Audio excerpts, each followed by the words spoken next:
Network Africa, I'm Teniola Shobowale. We begin today in Kenya, where at least 50 people have been killed after a bus traveling from the capital Nairobi to Kisumu in the west veered off the road. Police fear the death toll may rise, with the possibility of the passengers being trapped in the wreckage. It's believed that the driver lost control of the bus and plunged down a slope at a notorious accident black spot. The bus was carrying 52 passengers at the time of the crash. The World Health Organization ranks Kenya as one of the world's worst countries for road safety.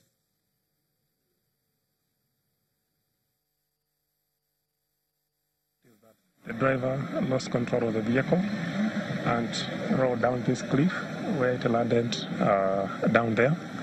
And as a result of that accident, we have lost several lives. So far, we have been able to count 50 persons dead as a result of the accident. Yes, 50, 31 men, 12 women, and 7 children.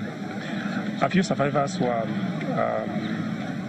rescued from the scene and taken to various hospitals within the county, some at Mohoroni, Fort Tenan, and some at Kericho County Hospital. Meanwhile, 2 non-Muslim high school teachers have been killed in the Kenyan town of Lafi when an explosive device was thrown at their house, setting it on fire.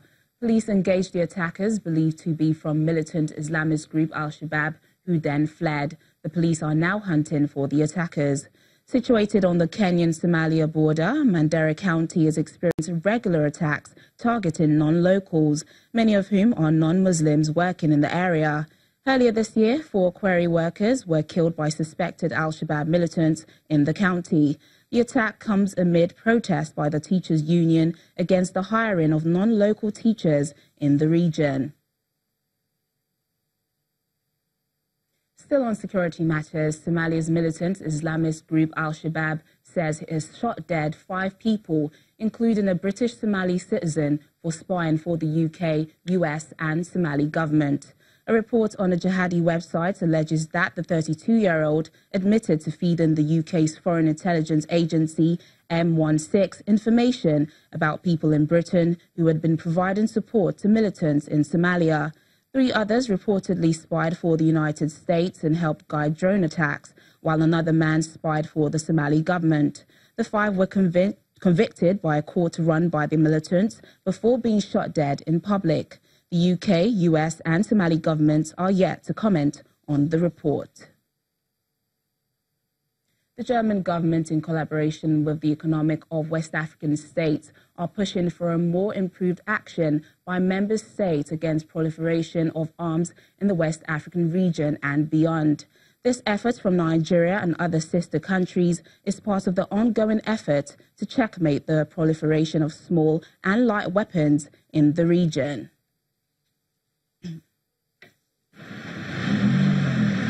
Porous borders, broken political system and corruption are a few identified causes of arms proliferation.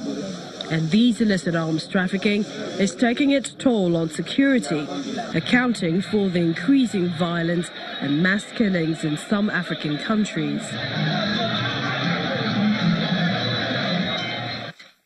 The West African bloc is concerned and swinging into action, partnering the German government to train officers and soldiers of the Nigerian armed forces and other countries on effective handling of small arms and ammunition by unauthorized persons.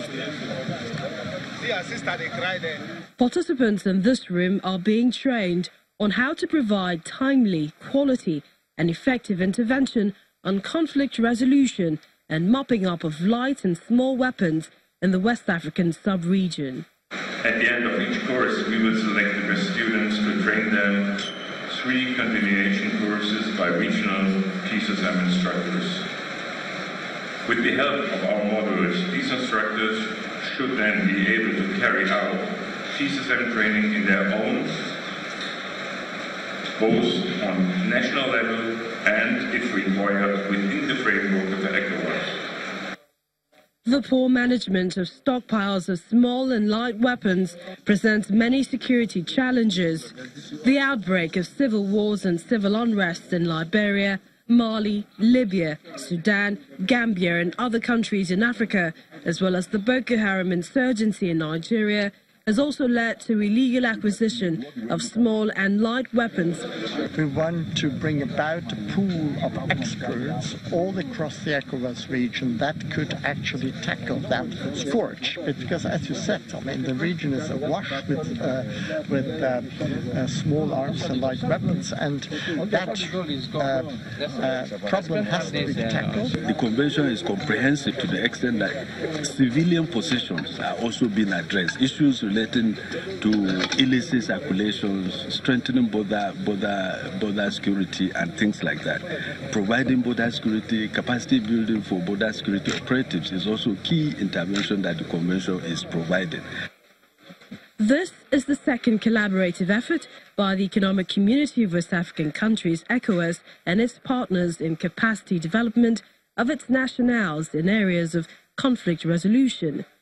It is expected that at the end of the training, the officers will be adequately equipped to face the task of checkmating the proliferation of small and light weapons, as well as mopping up those already stockpiled by unauthorized persons in the region.